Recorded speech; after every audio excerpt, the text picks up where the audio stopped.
soldiers.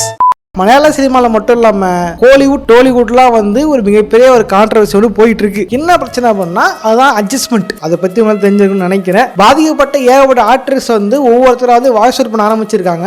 எங்களுக்கு நீதி வேணும், நியாயம் வேணும்னு கேட்டுட்டு இருக்காங்க. சொசைட்டியில் பெரிய மனுஷனாக இருக்கிற முன்னணி நடிகர்கள், முன்னணி இயக்குநர்களே இந்த வேலை பார்த்துருக்காங்க. ஸோ அவங்க வந்து தண்டிக்கணும், பாதிக்கப்பட்ட ஆக்ட்ரஸுக்கு சரியா நீதி கிடைக்கணும் அப்படின்ட்டு பல பேர் வாய்ஸ் அவுட் பண்ணிக்கிட்டு இருக்காங்க. கேரளா விஷயம் பூதாகரமாகி ஏக பிரச்சனைகள் சர்ச்சைகள் போயிட்டு இருக்கு. இப்போ தமிழ் சினிமாவில் வந்திருக்கு. ஸோ என்ன ஏது இந்த பிரச்சனை எங்கே ஆரம்பிச்சுது, இதுக்கப்புறம் என்ன போயிட்டு இருக்குன்ற பற்றி தான் இந்த பார்க்க போகிறோம். ஓரா பேசாம இவ்வளோ போயிடலாம். நான் கந்தசாமி, இந்த ஷோ கோலிவுட் கந்தசாமி.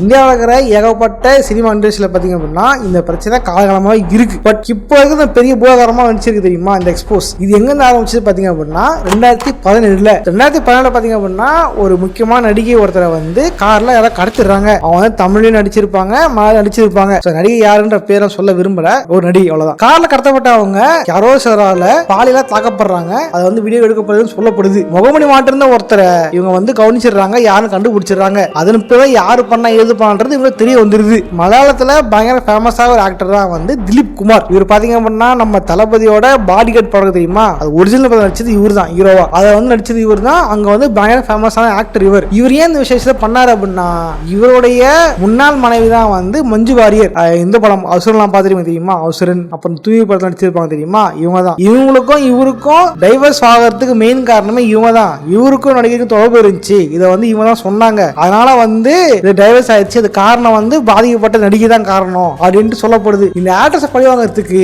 இவர் எடுத்த ஒரு விஷயம் தான் இந்த விஷயம். இங்கதான் இந்த விஷயம் வந்து பயங்கர பூதாகரமா மாறுது. பாதிக்கப்பட்ட நடிகை இவர் தான் பண்ணாரு, வேணும் பண்ண சொன்னாரு அப்படின்ட்டு இவங்க வந்து வாய்ஸ் அவுட் பண்ணும் பொழுது அவரை வந்து ஃபீல் அவுட் பண்றதோ, அவரை வந்து பேன் பண்றதோ, ரெட் கார்டு கொடுக்கறதோ, அந்த மாதிரி அந்த ஃபீல்ட்ல இருக்கிறவங்கள வந்து யாருமே வந்து இந்த நடிகை சப்போர்ட் பண்ணி பேசவே இல்லை. அப்பதான் அந்த பாதிக்கப்பட்ட நடிகையோட பெஸ்ட் ஃப்ரெண்ட் தான் பார்வதி. அந்த தங்கலான் படம் பாத்தீங்களா, தங்கலான் மரியாதை பார்த்திருப்பீங்க தெரியுமா, அந்த நடிகை தான் வந்து இவங்க பெஸ்ட் ஃப்ரெண்ட். இவங்க தான் வந்து WCC அப்படின்ற அமைப்பு உருவாகிறதுக்கு காரணமா இருக்காங்க. Women in cinema collective, so ஷார்ட்டா தான் வந்து WCC. இதை பார்த்தீங்க அப்படின்னா ஆக்ட்ரஸ் பார்வதி, ரேவதி, ரம்யா நம்பீசன், இந்த மாதிரியான ஆக்ட்ரஸ் பல பேர் இருக்காங்க.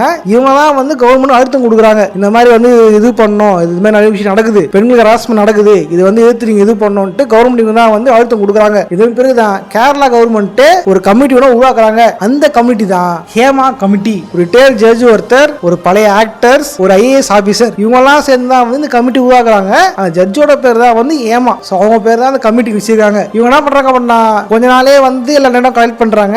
யாராவது வேலை பண்றது, யாராவது இந்த இதுமாதிரி விஷயம் பண்றது எல்லாத்தையுமே வந்து டேட்டா ஃபுல்லாக கலெக்ட் பண்ணிடுறாங்க. பட் என்ன பிரச்சனைனா இதுக்குள்ளேயே வந்து கொரோனா வந்துருது. கொரோனாலாம் முடிஞ்சு அப்புறம் இந்த டேட்டா ரிலீஸ் பண்ணலாம் அப்படின்னு நினைக்கும் பொழுது சில பேர் என்ன பண்றாங்க அப்படின்னா ஏதாவது கேஸ் போட்டாங்க, எதிர்த்து ரிலீஸ் பண்ணக்கூடாது அப்படின்னு சொல்லி கேஸ் பண்ணிட்டாங்க அப்படின்னு சொல்லப்படுது. அப்படி இருந்து 2010 இப்போ வரைக்கும் பல வருஷமா இருந்து இப்பதான் இது வந்து ரிலீஸ் ஆயிருக்கு. யாரெல்லாம் பண்றது அப்படின்ட்டு இதுல பாத்தீங்கன்னா ஏகப்பட்ட முன்னணி இயக்குனர்கள், நடிகர்களே பல பேர் இருக்காங்க. இப்ப என்ன செய்யணும்னா இந்த விஷயம் அப்படியே வந்து நடிகர் சங்கத்துக்கு வருது. பட் தமிழ்நாட்டுல சங்கம் தெரியுமா, பேர் தமிழ்நாடு சங்கம், சவுத் இந்தியன் தமிழ் சங்கம் தெரியுமா, நம்ம ஊர்ல இருக்குது தமிழ்நாட்டுல, அந்த பேர் சவுத் இந்தியா. இந்த மாதிரி வந்து கேரளாலும் இருக்கு. அது வந்து AMMA, அதாவது அம்மா அப்படின்ற மாதிரி வச்சிருப்பாங்க நடிகர் சங்கத்தோட பேரை. மலையாள நடிகருக்கெல்லாம் நடிகர் சங்கம் தான் அது. அதை வந்து பிரசிடென்டா, அதாவது தலைவரா இருக்கிறது தான் நம்ம மோகன்லால் பாத்தீங்க அப்படின்னா இந்த கேஸ கொண்டு போகும்போது அவர் வந்து ஆக்ஷன் எடுப்பாரு அப்படின்னு பார்த்தா அவர் என்ன பண்ணிட்டாருன்னா இல்லைங்க நான் இந்த சங்கத்தை விட்டே போறேங்க அப்படின்ட்டு சங்கத்துல வந்து வேற ரிசைன் பண்ணி கிளம்பிட்டாரு. அவர் மட்டும் இல்ல, அது கூட சேர்ந்து ஏகப்பட்ட பேர் இந்த இது சங்கமே வேணான்ட்டு கையெழுத்து போட்டு கிளம்பிட்டாங்க, பொறுப்பிட்டு போறா அப்படின்ட்டு. ஆக்சுவலி ஒரு விஷயம் வருது, நம்ம ஒரு தலைவரா இருக்கோம் அப்படின்னா நமக்கு ஒரு பிரச்சனை வருது அப்படின்னா அதை நம்ம தான் இறங்கி என்ன எதுன்னு கேட்கணும். இல்ல அப்படின்னா அது என்ன பிரச்சனை இருக்குன்றது சால்வ் பண்ணணும். நான் சால்வ்லாம் பண்ண மாட்டேன், எனக்கு இந்த பிரச்சனையே வேணாம்பான்னு தப்பிச்சு ஓடுறோம் அப்படின்னா, சரி மட்டும் கிளம்புறோம் அப்படின்னா அது வந்து ஒரு தலைவருக்கான ஒரு இதுவா தகுதியா இல்ல. நான் சொல்ல ஆக்ட்ரஸ் பார்வதி வந்து இதை பத்தி சொல்லி இருப்பாங்க. இந்த மாதிரி பிரச்சனை, எது பிரச்சனை, எவன்டா தப்பு பண்ணுது அப்படின்ட்டு ஒரு முடிவு எடுக்கிறது தான் ஒரு தலைவருக்கான ஒரு தகுதி. அதை விட்டு முட்டு கொடுக்கறதும் விட்டுட்டு போறதும் வந்து ஒரு நல்ல விஷயமா வந்து இது இல்லை. கிட்டத்தட்ட 200 பக்கத்துக்கும் மேற்பட்ட ரிசர்ச் ரிப்போர்ட்டை வந்து கவர்மெண்ட் கிட்ட வந்து சப்மிட் பண்ணியிருப்பாங்க இந்த ஏமா கமிட்டி. இதுல வந்து ஏகப்பட்ட பேர் இருக்கிறதுனால இது வந்து பெரிய பிரச்சனை ஆகி போய் எக்ஸ்போஸ் ஆனதுக்கு அப்புறம் பழம்பெரும் நடிகர்கள் ஏகப்பட்ட பேர் வந்து நானும் வந்து பாதிக்கப்பட்டிருக்கேன், என்னையும் சில பேர் அரஸ்ட்மெண்ட் பண்ணாங்க அப்படின்ட்டு ஒவ்வொருத்தரா வந்து வாய்ஸ் அவுட் பண்ண ஆரம்பிச்சிருக்காங்க. இதுல முக்கிய குற்றவாளியாக சொல்றது யார் அப்படின்னா டாக்டர் ராஜேஷ். இல்ல என்னன்னா இதுல பெண்கள் மட்டும் வந்து ரிப்போர்ட் பண்ணல, ஒரு ஆணும் வந்து ரிப்போர்ட் பண்ணிருக்காரு இவருக்கு எதிராக. ஆம்பளை விட ஒட்டுக்கு போட்டி. இது வந்து ஹாட் டாபிக்கா போயிட்டு இருக்கனால லட்சுமி ராமகிருஷ்ணன், நடிகை ஷக்கீலா, ஊர்வசி இவங்கெல்லாம் வந்து தன்னோட தரப்பு கருத்துக்களையும் விவாதங்களையும் வந்து ஒவ்வொருத்தரா வந்து பேச ஆரம்பிச்சிருக்காங்க. இது இப்போ வந்து ஹாட் டாபிக்கா போயிட்டு இருக்கு. இதனால வந்து நம்ம ஊரு மீடியா என்ன, நம்ம ஊரு நடிகர் சங்கத்தோட நிர்வாகி தானே நம்ம அண்ணன் விஷாலு, நம்ம அண்ணன் கிட்ட போய் கேட்டிருக்காங்க. நம்ம என்ன பண்ணா இந்த போடுற விட்டு அப்படின்ட்டு அட்ஜஸ்ட்மெண்ட் ஏதாவது கேட்டாங்கன்னா நீங்க செருப்பு கழட்டி அடிங்க அப்படின்ட்டு தலைவர் வந்து ஆவேசம் பேசியிருக்காரு. பட் என்னன்னா இவர் ஆவேசம் பேசியிருந்திருக்கலாம், பட் இது வந்து ஆக்ஷன், இதுக்கு ரியாக்ஷன் இருக்கும் இல்லையா இப்படி அப்படி ரியாக்ஷன் தான் ஒவ்வொரு நடிகையும் வந்து இவரை பத்தி ட்விட்டர்ல வந்து எழுத ஆரம்பிச்சாங்க. முதல்ல சொன்னா வந்து ஸ்ரீரெட்டி யாரும் தெரிஞ்சிருக்கும். சில வருஷத்துக்கு முன்னாடியே வந்து தான் பாதிக்கப்பட்ட இத்தனை பேராலன்ட்டு ஒவ்வொருத்தர் ஓபோட்டாக் பேசியிருந்திருப்பாங்க. அண்ணனுக்கு பாம்புன்னு பேர் வரதுக்கு இவங்க காரணம். அவங்க என்ன சொல்லிருப்பாங்க அப்படின்னா மீடியா பேசுறதுக்கு முன்னாடி பார்த்து பேசணும், நீ எப்படி போட்ட எனக்கு தெரியும், நான் வந்து டெய்லியா பேசுறேன் ஓகே அப்படியெல்லாம் பேச முடியாது, போறத பயிரில் போறேன் பாத்துங்க படி தெரிஞ்சுங்க, நீ எப்படி போட்ட எனக்கு தெரியும், உங்ககிட்ட வர பெண்கள் என்ன பண்ற எனக்கு தெரியும், இதனால நின்று வச்சு என்கிட்ட அவளை ஜோடி செருப்பு இருக்கு வேணுமா அப்படின்ட்டு ஸ்ரீரெட்டி வந்து எடுத்தபடி போட்டிருப்பாங்க. இவங்க மட்டும் இல்ல, ஆக்டர் விசித்திரா பேர் தெரிஞ்சிருக்கும்னு நினைக்கிறேன், பிக் பாஸோட வந்திருப்பாங்க, பழைய பதம் அடிச்சிருப்பாங்க, கவர்மெண்ட் வந்திருப்பாங்க. இவங்க என்ன சொல்லிருக்காங்க அப்படின்னா அடிக்கிறது நாங்க தயாரு, பட் அடிச்சதுக்கு அப்புறம் அவங்களோட ஜாபுக்கு வந்து யார் உத்தரவாதம் கொடுப்பாங்க, அவங்க கரியருக்கு யார் உத்தரவாதம் கொடுப்பாங்க, ஒரு வேளை அடிச்சிட்டாங்க அப்படின்னா இந்த படத்தை நடிக்கணும், வேற படத்துல இந்த படம் அடிச்சுப்பா தூக்குப்பா வேற படத்துல போடுப்பா அப்படி சொல்லாம அடிச்சதுக்கு அப்புறம் உனக்கு கரியர் பாதுகாப்பா இருக்குமா அப்படின்ற கேள்வி வந்து கேட்டிருக்காங்க. அடிக்கிறது நாங்க ரெடி, பாதுகாப்பு கொடுக்க நீங்க ரெடியா அப்படின்ட்டு அவங்க கேட்டிருக்காங்க. திரும்பி விசாரணை கேள்வி கேட்டிருக்காங்க. ஆக்டர் ஷக்கீலா பாத்தீங்க அப்படின்னா மலையாளத்துல வந்து ரிவீல் பண்ணிட்டாங்க, பட் மத்தத ரிவீல் பண்ணாதனால அங்க நடக்கல அப்படின்னு சொல்ல முடியாது. எங்க ரிவீல் பண்ணியோ அங்கதான் வந்து அதிகம் ஜாஸ்தியா நடக்குது அப்படின்னு சொல்லிருப்பாங்க. முக்கியமா ஆந்திரால தெலுங்குலாம் பாத்தீங்க அப்படின்னா பல பேர் கண்ணு வச்சிருக்கிறதுனால வந்து எக்ஸ்போஸ் பண்ண முடியாம இருக்காங்க. இதோட முக்கியமான அப்படின்னா ஆந்திராலாம் வந்து அக்ரிமெண்ட் இருக்குமா, காலேஜ் டெக்னிக் தெரியுமா, இத்தனை நாள் டேட் கொடுக்கணும், அப்படி பண்ணணும், நடிக்கிற கூப்பிட்டா வரணும்னு சொல்லுவாங்க தெரியுமா நடிக்கிறதுக்கு, அதுல வந்து போட்டிருக்குமா இந்த மாதிரி அட்ஜஸ்ட்மெண்ட் பண்ணிக்கணும் அப்படின்ட்டு வந்து அந்த போடுற அக்ரிமெண்ட் இருக்குமா அப்படின்னு நான் சொல்ல சைக்கிளாக்கா சொல்லியிருக்காங்க. இது எல்லாமே ஆல்ரெடி பேசி வச்சு வர்றதுதான். இந்த மாதிரிலாம் கொடுமை நடக்குது அப்படின்ட்டு ஓப்பா சொல்லியிருப்பாங்க ஆக்டர் ஷக்கீலா. சரி இது என்னத்த சொல்றதுன்னு தெரியல, அக்ரிமெண்ட்ல சொல்றது இன்னைய இது அக்ரிமெண்ட்லயே நீங்க போடுவீங்கன்னா அப்ப என்ன புரியல. அவங்க என்ன சொல்றாங்கன்னா சில பேர் அது கேக்குறாங்க, நீங்க அப்ப வாய் தர இப்ப வாய் திறக்கிறீங்க, ஏன் முதல்ல அப்பயே பாதிக்கப்படுற மாதிரி சொல்ல வேண்டியதானே அப்படின்னு கேட்டிருப்பாங்க. அவங்க சொல்லிருப்பாங்க அப்போ வந்து இந்த மாதிரி மொபைல் இல்ல, இன்டர்நெட் இல்ல, வெளியே சொல்ல எதுவும் இல்ல, அப்ப நான் சொன்னேன் சொல்லும் போது வந்து என்னதான் பேன் பண்ணாங்க, பட் பாதிப்பு உள்ளாக்கணும் யாருமே வந்து யாரும் தண்டிக்கவும் இல்லை, அவங்க ஆக்ஷன் எடுக்கல அப்படின்னு வந்து அவங்க சொல்லியிருப்பாங்க. இது உண்மைதான். இப்போ நீங்க சொல்றீங்க நடிகையா இருக்கீங்க, நடிகைனா உங்க இதெல்லாம் கிடையாது ஓகேவா, அது இப்ப நடிகையா இருக்கீங்க, ஒரு தப்பு நடக்குது, இன்னொருத்தர் அட்ஜஸ்ட்மெண்ட் கேட்கறாங்க, அட்ஜஸ்ட்மெண்ட் அரஸ்ட்மெண்ட், முதல்ல அட்ஜஸ்ட்மெண்ட் பேர் தப்பு, அரஸ்ட்மெண்ட் அது ஓகேவா, அரஸ்ட்மெண்ட் கேட்கறாங்க.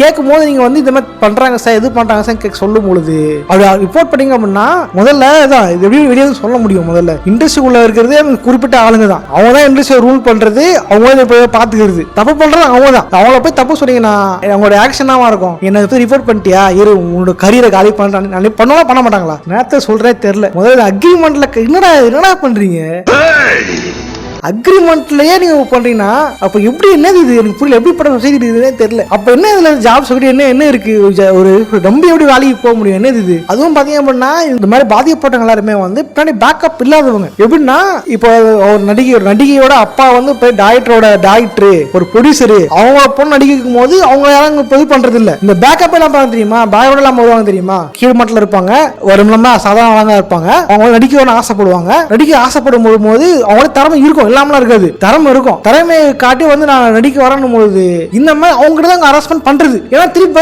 இவங்க போய் கேட்க முடியாது இல்ல, யாரு கேட்க முடியும், திருப்பி இவங்க தான் கேட்டாகணும். திருப்பி கேட்கும் என்ன பண்ணுவாங்க, என்ன கேட்கறீங்க, என்ன படத்துல நடிக்க மாட்டேன் வெளியே போ, பண்ணாமலாம் எல்லாம் பண்றீங்கன்னு தெரியும் ஓகேவா, இதெல்லாம் வெளியே போ அப்படின்னு சொல்றது. அப்போ என்ன பண்ண முடியும், ஒரு கரியர்ல இது பண்ணோம் அப்படின்னு ஆசைப்பட்டு வரும்பொழுது இந்த மாதிரி தடங்கள் இருந்தா என்னென்ன சொல்றேன்னு தெரியல. ஆக்டர் சம்பந்தா பாத்தீங்க அப்படின்னா இந்த மாதிரி விஷயம் ஆந்திரால இருக்கு, தெலுங்கு சினிமால இருக்கு, இதை கேளுங்கன்ட்டு அவங்களே போய் வாய்ஸ் அவுட் பண்ணிருக்காங்க. ஆக்டர் சமந்தாவுக்கே அப்படின்னா பரவாயில்ல பார்த்துங்க. இப்போ பேக்ரவுண்ட் இல்லாமல் வரவங்க, சின்ன நடிகராக இருப்பாங்க, புதுசாக வரவங்க, அவங்களாம் என்ன நடக்கும்? இல்லை ப்ரோ வெல்த்தி பேவெல்லாம் வந்தால் அது பண்ண மாட்டாங்க இப்படி சொல்றீங்க கேட்டீங்க அப்படின்னா அது நான் சொல்ல ஆக்டர் சூரிய சொல்லியிருக்காங்க இதை பற்றி. ஓகேவா, நான் வந்து ஒரு வெல்த்தி பேவெல்லாம் வந்தேன், அதனால வந்து எனக்கு இது நடக்கல. பட் நடக்கலன்றதுனால இந்த மாதிரி விஷயம் வந்து சொசைட்டியில் இல்லை, இந்த ஃபீல்டில் இல்லை, இண்டஸ்ட்ரியில் இல்லை அப்படின்னு சொல்ல முடியாதுன்னு அவங்க சொல்லியிருக்காங்க. கேரளாவில் எக்ஸ்போஸ் ஆன மெயின் காரணம் என்னன்னா WCC மாதிரியான அமைப்பு இருக்கு, பெண்களுக்கான அமைப்பு இருக்கு. அவங்க பெண்களா சேர்ந்து பண்ணதுனால தான் நடந்துச்சு. இதே மாதிரி ஒவ்வொரு இண்டஸ்ட்ரியிலையும் இந்த மாதிரி அமைப்பை கிரியேட் பண்ணி இந்த மாதிரி இது பண்ணா மட்டும்தான் ஒன்றும் வெளியே வரும்.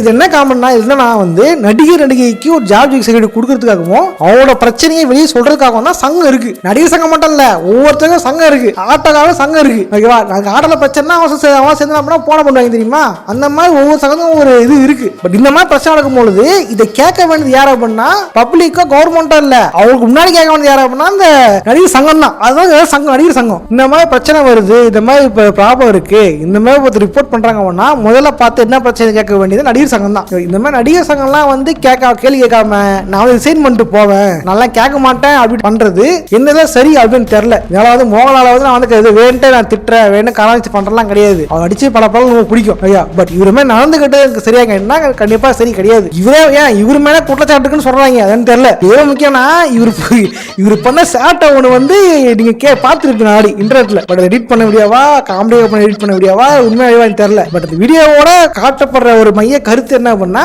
இவர் பண்ண சேட்டை தான் காட்டுது. ஆக்டர் ஸ்ருதிஹாசன் பாத்தீங்க அப்படின்னா ஒரு ஃபங்க்ஷன் போல ஃபங்க்ஷன் என்ன பண்ணுவாங்க, டான்ஸ் ஆடிட்டு இருப்பாங்க. அதை பார்த்து தலைவன் என்ன பண்ணுவான் அப்படின்னா ஒரு ஆபாசமா ஒரு குறியோட காமிச்சிருப்பாரு. மேடையில ஒரு ஆக்டர்ஸ் ஆடும் போதே வேலை பாக்குற அப்படின்னா ஆஃப் த கேமரா என்ன வேலை பார்த்திருப்பேன்.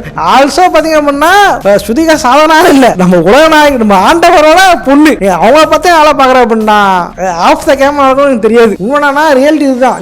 நீங்க முன்னாடி வந்து ஹீரோமா நடிக்கிறது, மக்கள் நல்லது பண்றது, படத்தை நடிக்கிறதுனால மட்டுமே ஒருத்தர் நல்ல விவரங்கன்னா கிடையாது. இந்த ஊர்ல மூமுறை ஒரு படம் ஒன்று இருக்கும், அகத்தின் நடுவு முகத்தில் தெரியும், வழங்குது காட்டுது கட்டுப்போகுது. அண்ணே கொந்தளிச்சாதீங்க அண்ணே, பொறுமையா கடப்பிடிங்க. அகத்தின் நடுவு முகத்தில் தெரியும். அது ஒன்னா நம்ம பூமர் பழமொழி. யாருமே வந்து ரியல் பேச சொல்றது நான் வந்து வில்லன், நான் வந்து கெட்டவன் அப்படின்ற யாரும் பண்றது கிடையாது. ஊருக்குள்ள நல்ல வேஷம் போடுவாங்க, மேலாம் இருப்பாங்க. பட் ஒரிஜினல் ஃபேஸ் அப்படின்றது பின்னாடி தான் தெரியும். அது வந்து பர்சனல் ப்ரோ, தனிப்பட்ட வாழ்க்கை ப்ரோ அப்படின்னு வந்து முட்டு குத்திங்க அப்படின்னா நான் என்ன சொல்றேன் தெரியல. ஒரு பர்சனல்லே ஒருத்தர் இப்படி இருக்காரு அப்படின்னா அப்புறம் என்ன சினிமா ஒருத்தன் எழுதி கொடுத்து நடிக்கிறதுனால மட்டுமே நல்லவர்னு சொல்றீங்களா? யாராவது ஒருத்தர் பயங்கர பணக்காரரு, ரோடி ஒருத்தர் பல பேர் கொண்டு இது பண்ணிருக்காரு, திடீர்னு வந்து காசு இருக்குன்ட்டு பாடிக்க நடிக்கிறாரு, அதனால மட்டும் நல்லா நல்லா கிடையாது. சோ பண்ணா இந்த மாதிரி பிரச்சனை வரும்பொழுது முதல்ல கேட்க வேண்டியதாக நடிகர் சங்கம் தான். அது பச்சை தீர்க்காக தான் சங்கம்னே இருக்கு. பட் இது வந்து என்ன பிரச்சனை அப்படின்னா இந்த விஷயத்த வந்து இண்டஸ்ட்ரிக்குள்ள வந்து காமன் ஆகிட்டாங்க, நார்மலைஸ் பண்ணிட்டாங்க. எப்படின்னா வந்து அவங்க பண்ற ஹராஸ்மெண்ட், ஆனா அவங்க பேர் வச்சு பேரு அட்ஜஸ்ட்மெண்ட். அட்ஜஸ்ட் பண்ணா என்ன, நீங்க ட்ரெயின்ல போறீங்க, அளவு உட்காந்துருக்காங்க, 8 hours சீட்ல உட்காந்துக்கிறீங்க, ஓகே சரி ட்ராப் பண்றது பஸ்ல போய் ஆகணும் பண்ணீங்களா, அது அட்ஜஸ்ட்மெண்ட். பஸ்ல போற ஒருத்தன் வேணா கை உங்க மேல கை வைப்பான் அப்படின்னா அது அட்ஜஸ்ட்மெண்ட்ல, அது ஹராஸ்மெண்ட். அட்ஜஸ்ட்மெண்ட் வேற, ஹராஸ்மெண்ட் வேற. சோ இது ஹராஸ்மெண்ட் டேர்ம்குள்ள கொண்டு வர பாருங்க. இது மட்டும் இல்லாம இந்த விஷயம் வந்து இது சினிமா ஃபீல்ட்ல மட்டும் இல்ல, எல்லா ஃபீல்டுமே இருக்கு, பிரச்சனை இருக்கு அப்படின்னும் பொழுது வாய்ஸ் அவுட் பண்ணா மட்டும்தான் அந்த விஷயம் வந்து தீர்க்கப்படும். ஏன்னா பணமும் அதிகாரம் இருக்க ஒருத்தன் என்ன வேணா செய்ய முடியும், இப்படின்னு தப்பிக்க முடியும். சோ அது பாதிக்கப்பட்டவங்களும் வெளியே சொல்லி ஆகணும். அதோட முக்கியமா ஒருத்தர் வெளியே அவங்க வாய்ஸ் அவுட் பண்ணும் பொழுது அவங்களுக்கு வந்து சப்போர்ட் பண்ணா மட்டும்தான் வந்து இந்த மாதிரி பல விஷயம் நடக்காம இருக்கும். இதை பத்தி நினைக்கிறீங்க அப்படின்றத கமெண்ட்ஸ்ல கமெண்ட் பண்ணுங்க. நானும் அதை பத்தி தெரிஞ்சுக்கிறேன், மற்றவங்க அதை பத்தி தெரிஞ்சுக்கிட்டோம். இந்த வீடியோவில் வந்து என்ன சொல்றது, இந்த ஒரு ஃபீல்டுக்குள்ள இந்த மாதிரி விஷயம் இருக்கு அப்படின்னு வாய்ஸ் அவுட் பண்றாங்க அப்படின்னா அவங்க சப்போர்ட் பண்ணணும். இதை பத்தி இது பண்ண பார்க்கணும். ஏன்னா ஒரு இண்டஸ்ட்ரிக்குள்ள ஒரு பிரச்சனை இருக்கு அப்படின்னா, இந்த மாதிரி கரை இருக்கு அப்படின்னா இப்ப பாதிக்கப்பட்ட மட்டும் இல்ல, இந்த கரை அடுத்து வர எல்லாரையுமே வந்து கரைப்படதான் செய்யும், ஒவ்வொருத்தையும் பாதிக்கப்படதான் செய்யும். ஸோ இப்பயே அதுக்கான முட்டுக்கட்டை போட்டு இது பண்ணா மட்டும்தான் வருங்காலத்துல வந்து எந்த யாருமே வந்து நடிக்கிறதுக்கு வந்து ஈஸியா வருவாங்க. நடிக்கும் போது இந்த பிரச்சனை இருக்காது. பெண்கள் சுதந்திரமா வெளியே வர முடியும், பணம் அடிக்கவும் முடியும். பொண்ணுங்க ஸ்கூலுக்கு போகட்டும், காலேஜுக்கு போகட்டும், வேலைக்கு போகட்டும், நிம்மதியா கமெண்ட் பண்ணுங்க. நானும் வந்து இன்னொரு சுவாரஸ்யமான வீடியோ சந்திக்கிறேன். ஓட்றேன் பாய்.